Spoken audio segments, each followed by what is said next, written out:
One man brought Rome to its knees. He killed 70,000 Roman soldiers in a single afternoon. He marched war elephants over frozen mountains. For 15 years, he haunted Rome's nightmares. His name wasn't Caesar. It wasn't Spartacus. It was Hannibal Barca. And this is his story. If you want to discover how one man nearly destroyed the greatest empire in history, stay until the end. And don't forget to subscribe. Because history isn't boring when you know the real stories. When we think of Rome's enemies, certain names come to mind.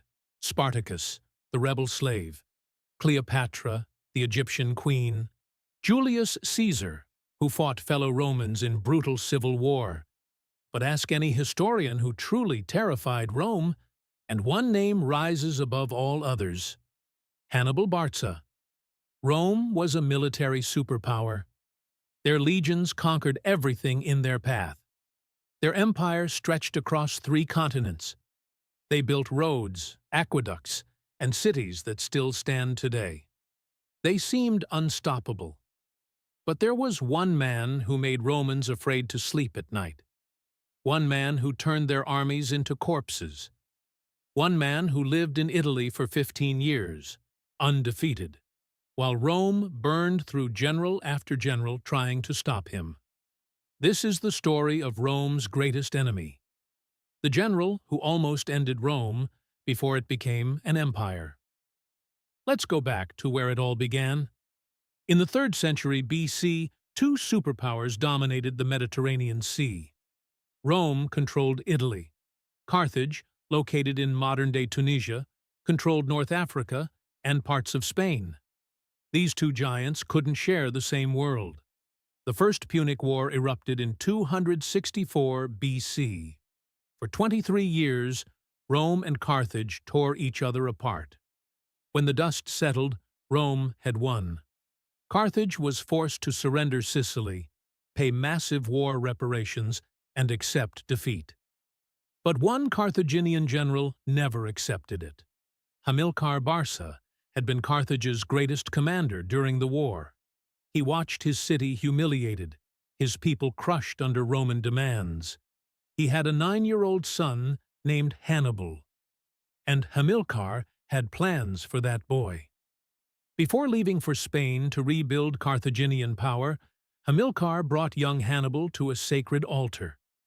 He made his son place his hand on the sacrifice and swear an oath.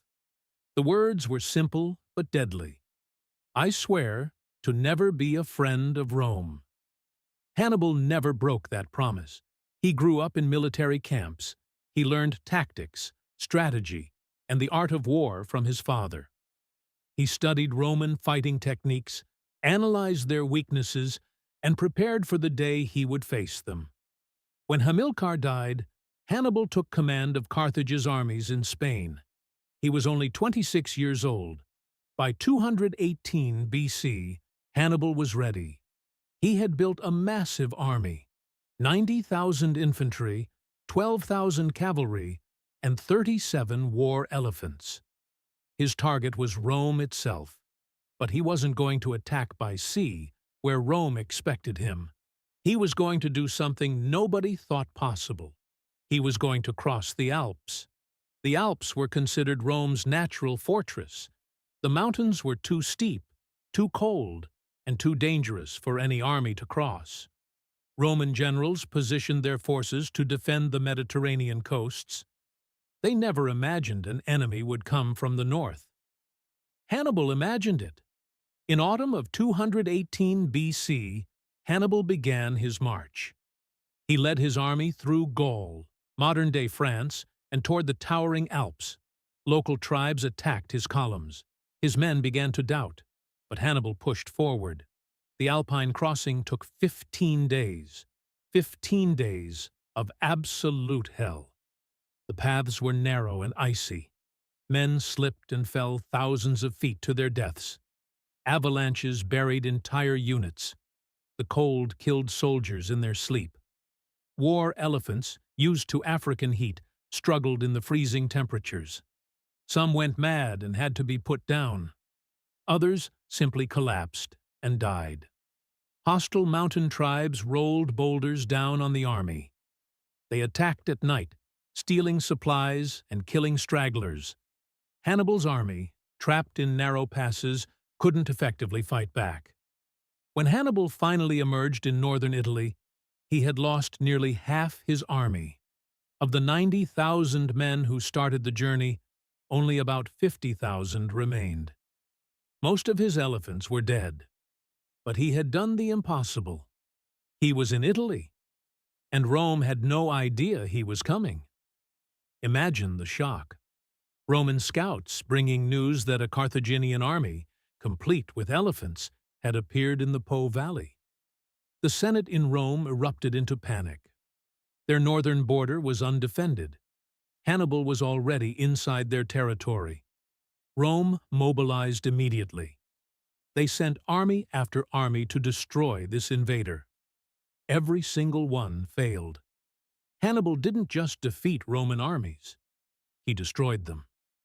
His first major battle was at the Trebia River in December 218 BC. The Roman consul Sempronius commanded 40,000 men. He was confident, aggressive, and eager to crush this foreign invader. Hannibal used that confidence against him. He sent a small cavalry unit to harass the Roman camp before dawn. Sempronius, enraged, ordered his entire army to pursue them.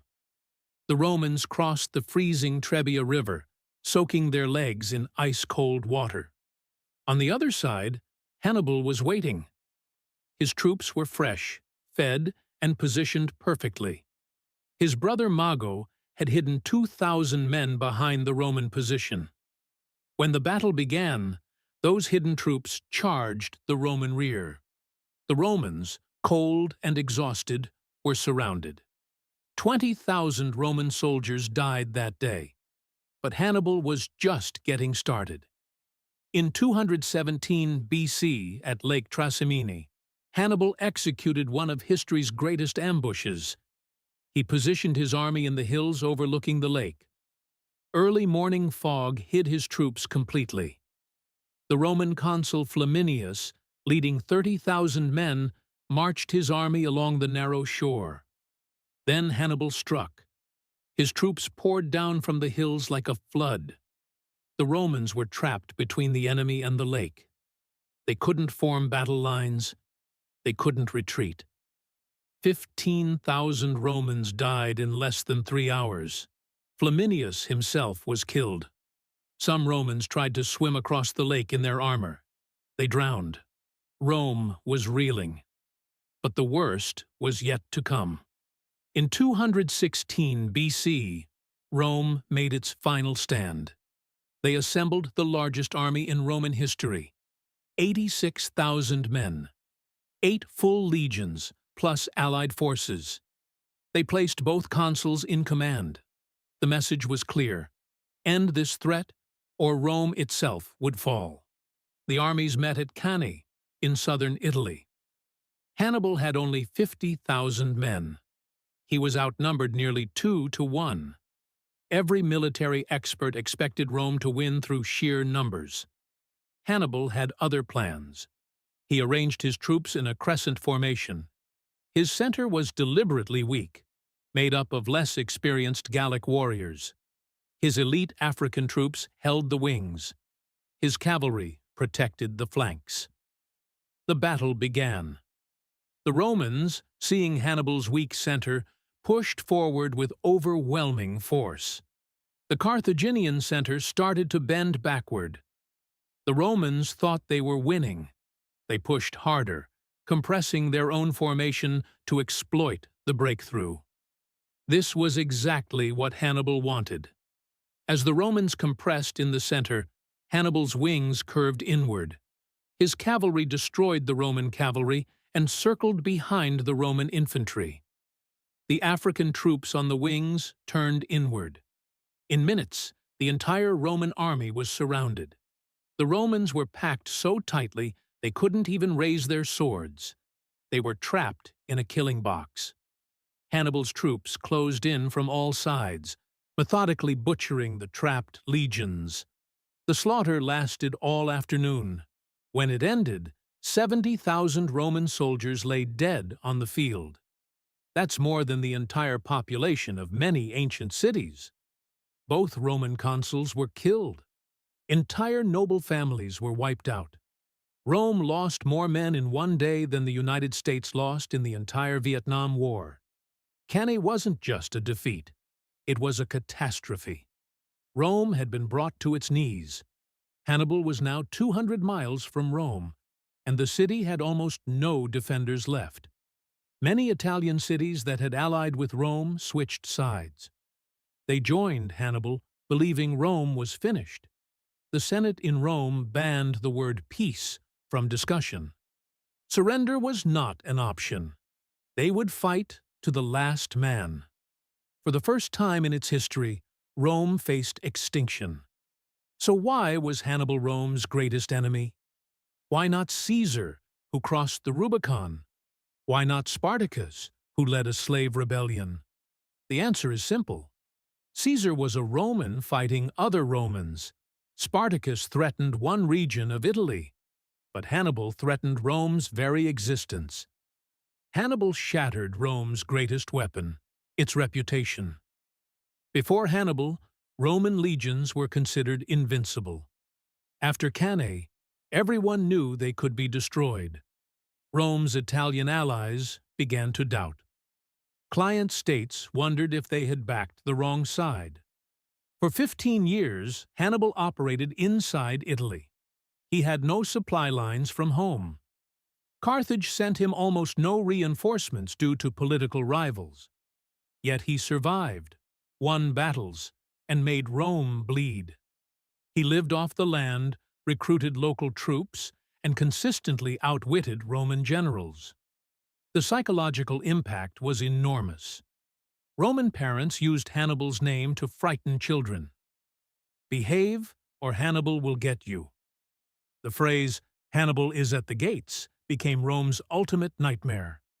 Even 2 centuries later, Romans still spoke his name with fear. Military academies around the world still study Hannibal's tactics. His double envelopment at Cannae is considered the perfect tactical battle. Generals from Napoleon to Patton to Schwarzkopf have studied his methods. But the real reason Hannibal was Rome's greatest enemy goes deeper. He changed Rome's entire worldview. After Hannibal, Rome became paranoid about external threats. They adopted a foreign policy of total war. Destroy potential enemies before they become threats. This paranoia drove Roman expansion across Europe, North Africa, and Asia. In a sense, the Roman Empire was built on the fear one man created. So why didn't Hannibal win? If he was so brilliant, why is Rome remembered as an empire and Carthage as dust? Carthage never fully supported him. Political rivals in Carthage refused to send reinforcements. They were more interested in power struggles at home than winning the war. Hannibal begged for supplies, siege equipment, and fresh troops. He received almost nothing. Rome, meanwhile, refused to surrender. They raised army after army. Every time Hannibal destroyed a legion, Rome built 2 more. They were willing to sacrifice everything rather than submit. Finally, a young Roman general named Scipio did what no one else had done. He stopped trying to fight Hannibal in Italy. Instead, he invaded North Africa and attacked Carthage itself. It worked. Carthage panicked and recalled Hannibal in 202 BC. After 15 years in Italy, he sailed home. At the Battle of Zama, Scipio defeated Hannibal using Hannibal's own tactics against him. It was Hannibal's first and only defeat. Carthage surrendered. Hannibal fled into exile. For years, he wandered from kingdom to kingdom, always one step ahead of Roman assassins. Rome never forgave him. They never forgot. In 183 BC, Roman agents finally cornered him in Bithynia, modern-day Turkey. Hannibal was 64 years old. Rather than be captured, he drank poison. His last words were reportedly, "Let us free Rome from its anxiety." Rome eventually destroyed Carthage completely in 146 BC. They burned the city, killed or enslaved its population, and allegedly salted the earth so nothing would grow. They erased Carthage from existence, but they could never erase Hannibal's memory. His name lived on in Roman nightmares for generations. Caesar threatened Rome's republic. Hannibal threatened Rome's existence. One was a civil war. The other was a fight for survival. Rome survived Caesar. They almost didn't survive Hannibal. That's why, when historians talk about Rome's greatest enemy, one name stands above all others: the general who crossed the Alps, the tactician who killed 70,000 men in a single day, the man who lived in Italy for 15 years and never lost a battle. Hannibal Barca. History remembers Caesar as Rome's most famous figure, but Romans remembered Hannibal as their worst nightmare. Sometimes the greatest enemy isn't the one who wins. It's the one who makes you realize you might lose everything. History is full of stories like this, battles that changed everything, leaders who defied the impossible, and truths that textbooks skip over. If you enjoyed this story, hit that subscribe button and the bell icon. Drop a comment telling us, who do you think was history's greatest military mind? Was it Hannibal or someone else? Let's discuss. Thanks for watching, and I'll see you in the next one.